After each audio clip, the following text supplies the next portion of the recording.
Capítulo 4. Kaivalya Pada, la liberación.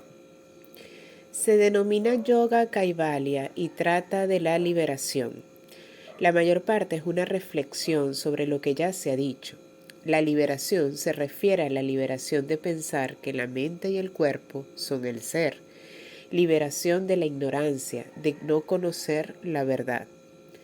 Para comprender este capítulo en su integridad, debemos meditar sinceramente en los sutras y contemplar las raíces de las palabras sánscritas. Cada palabra dice mucho más de lo que podemos imaginar, debido a nuestro uso superficial de las palabras. El inglés es la lengua común más hablada en el mundo, lo que es cómodo, pero el número de las palabras que utilizamos es muy limitado. La gente utiliza las mismas palabras para expresar diferentes humores o estados, por lo que para comprender lo que una persona quiere decir es necesario conocer a quién habla. Con el sánscrito, sin embargo, ocurre lo contrario. Hay palabras para todo, incluso para los estados de conciencia expandida, que no existen en las lenguas modernas. Sutra 1. Janmausadi mantra tapas samadhi ya siddhya. Los siddhis se obtienen como resultado del nacimiento, de las hierbas medicinales, de los mantras, de las austeridades o del samadhi. Cuando los siddhis se obtienen como resultado del nacimiento, es debido a los sanskaras y a las austeridades pasadas. Por supuesto que nadie dice en las escrituras que podemos alcanzar el ser mediante hierbas, pero existen muchas hierbas en la India que provocan estados de alucinación. Estas hierbas nos dan una expansión de la conciencia, pero no la realización. Alcanzar siddhis mediante la repetición de mantras es una forma de realización muy elevada. Los siddhis son solo un subproducto del camino espiritual hacia la realización del ser. Sutra 2. Yati Antara Parinama Prakriti Apurat. Todas las transformaciones evolutivas se deben al cumplimiento de las tendencias de la naturaleza. La transformación es la tendencia de la naturaleza en este universo, por lo que las categorías nuevas de la vida van y vienen. El agua se transforma en vapor, un bebé se convierte en una persona anciana y finalmente el cuerpo se convierte en polvo. La transformación existe y es inevitable que el cambio tenga lugar. Debemos tomar esta inundación o desbordamiento de Prakriti Apurat por lo que es. Sutra 3. Nimitat aprayoyakan prakritinam varana vedas tu tatat kasetrikavat. Las tendencias naturales no precisan de una causa aparente. Esta solo destruye obstáculos de la misma forma que un granjero limpia las piedras para crear un canal de riego. Cultivar en los países pobres donde existe falta de agua es muy difícil y el agua se consigue de canales de riego. Este es un ejemplo metafórico de cómo tenemos que limpiar las piedras de nuestros propios canales de riego para comprender lo que es real. La mente desea deslizarse a sus fuentes originales de la misma forma que el agua se desplaza hacia los océanos, por lo que está siempre insatisfecha con las cosas temporales. El agua, en un sistema de riego, quiere llegar a los campos, pero se encuentra con obstáculos en forma de piedras. A menudo, el gurú o maestro nos ayuda a liberar nuestro camino, advirtiéndonos de nos encontraremos con piedras u obstáculos. De otra forma, no sabemos que están ahí porque vivimos en la oscuridad. Sutra 4.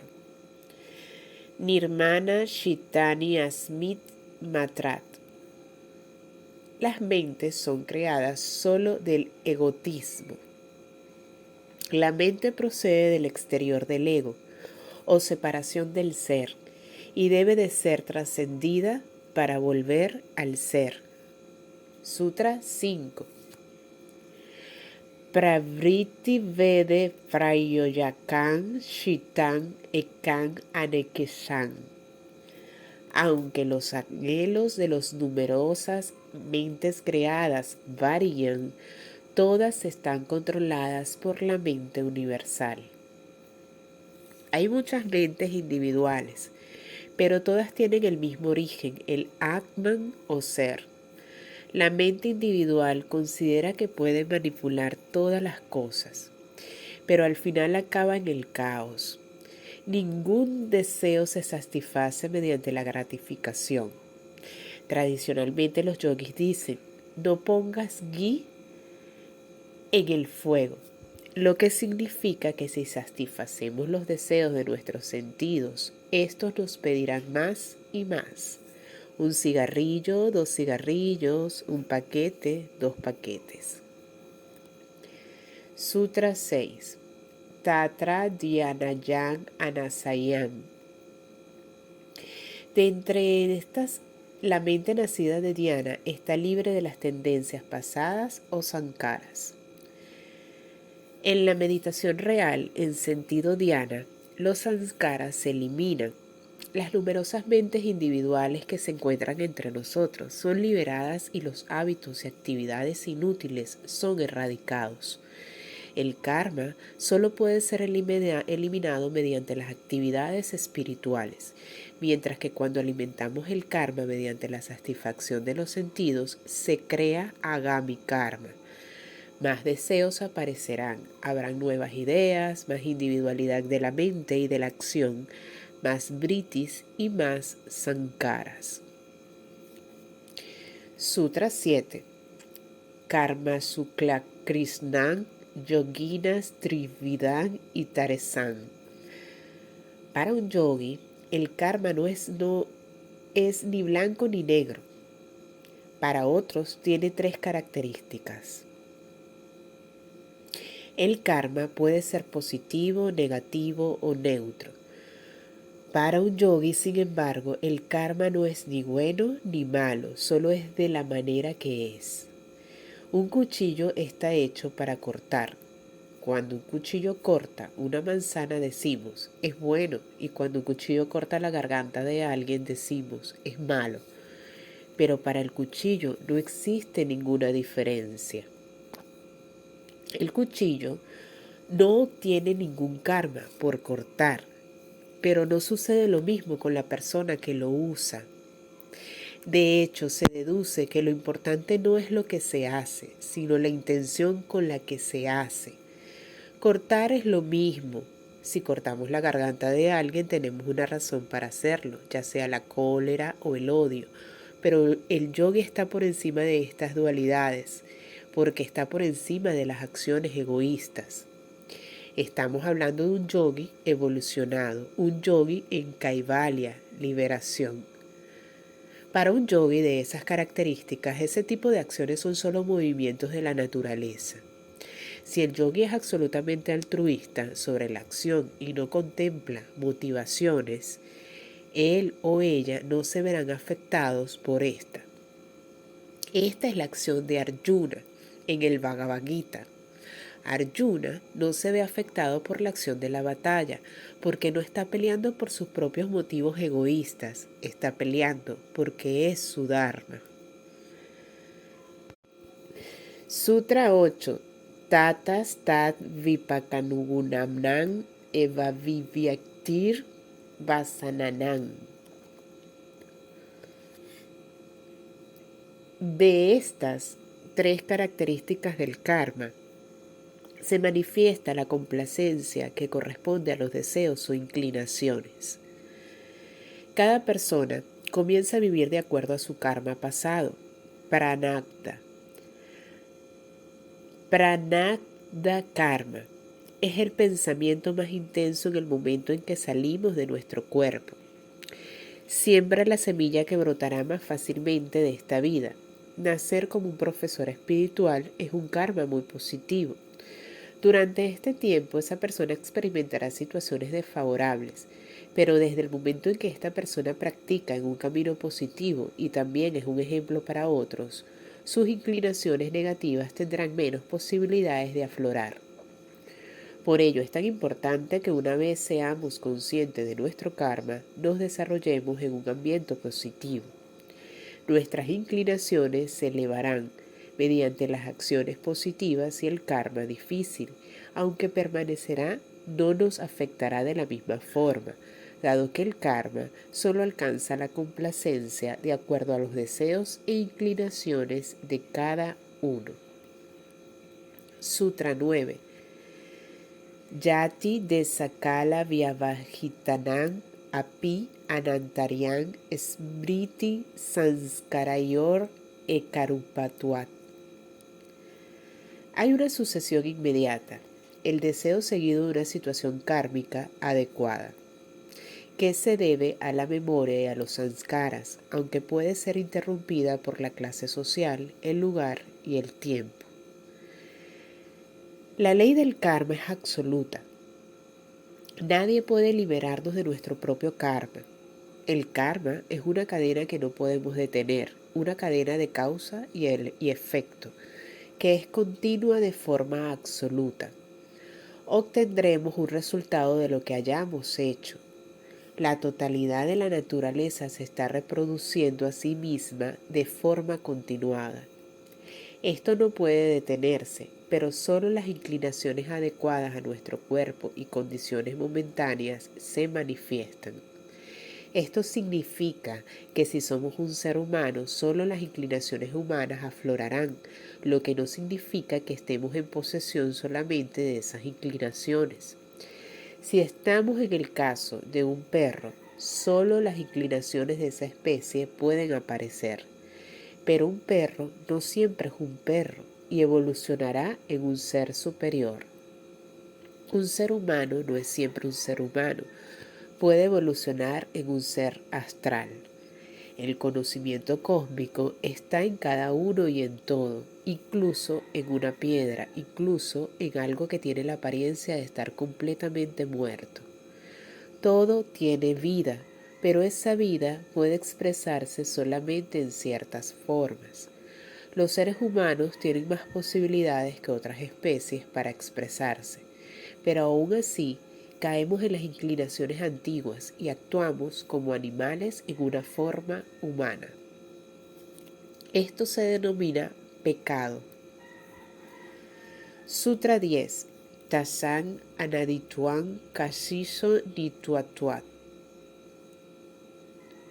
No hay principio para ellos, los deseos, porque la voluntad de vivir es eterna.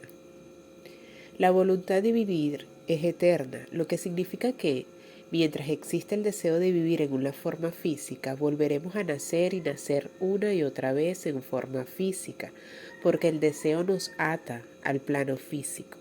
Es difícil de entender, pero estamos vivos, porque queremos hacer cosas. Es solo cuando entendemos mediante la experiencia de la vida que no existe ninguna satisfacción al contentar los deseos, cuando investigamos una experiencia superior. La creación no tiene principio ni fin, y solo individualmente podamos liberarnos de este karma y al alcanzar el estado eterno o Atman. Sutra 11. Getupaslarailambanai sangritatua esan ababue tadavavat.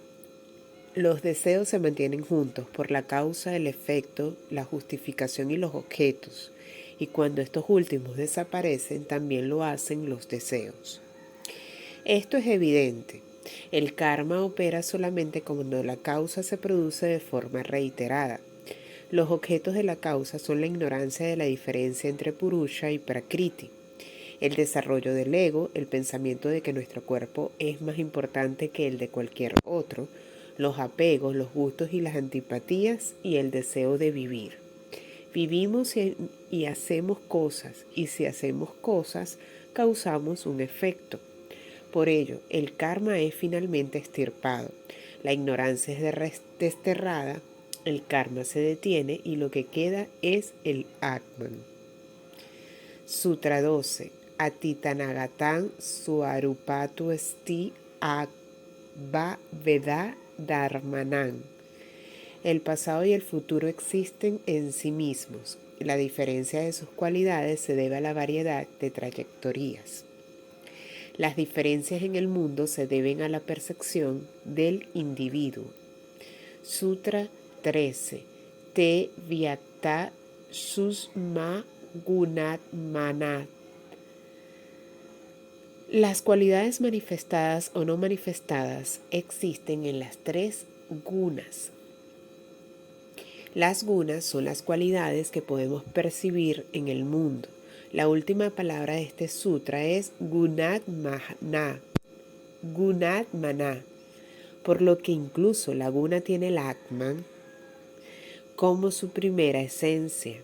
Vyakta significa manifiesto y Sushma es sutil, por lo que ya sea la guna manifiesta o sutil, su esencia primaria es el Atman.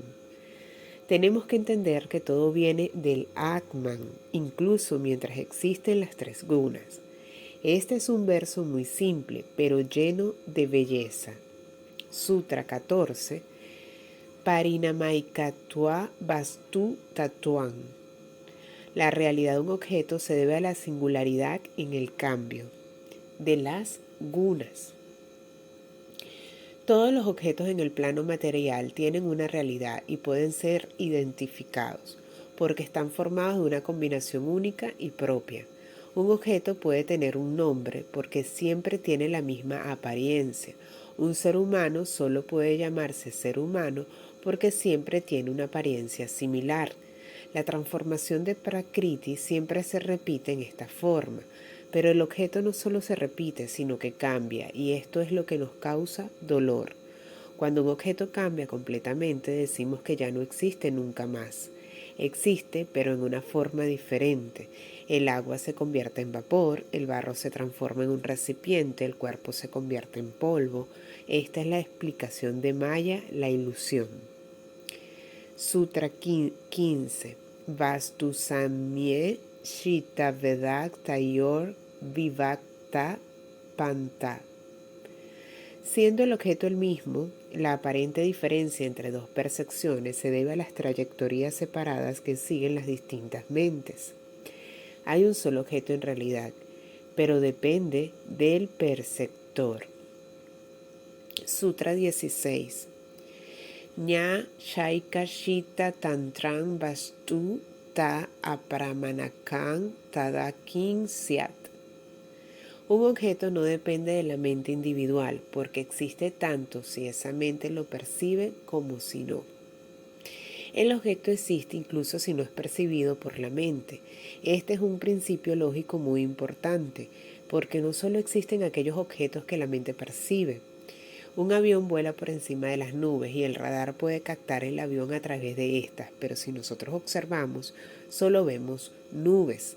Es decir, que el avión existe con independencia de la mente, que lo percibe. Por lo tanto, deberíamos tener mucho cuidado al decir que algo no existe, solo porque no lo vemos.